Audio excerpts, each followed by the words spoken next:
Christmas just got sweeter para sa mga taga Bago Negros Occidental. Dahil po yan sa kanilang Candyland-inspired themed Christmas. Tampok sa oh so sweet na pasyalan, ang giant Christmas tree na tad-tad ng iba't ibang mahukulay na dekorasyon. Nagningning din ang La Paz o La Carlota Plaza.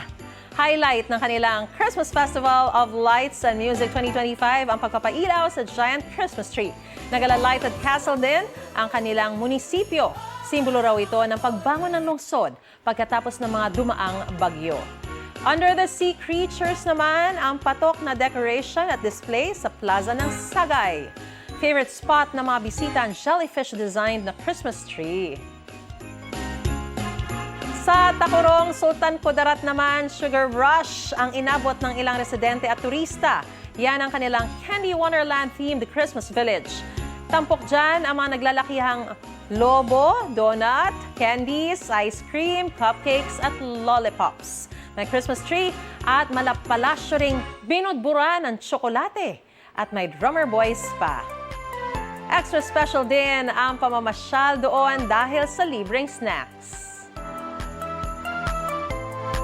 Gusto mo bang mauna sa mga balita? Mag-subscribe na sa GMA Integrated News sa YouTube at tumutok sa unang balita.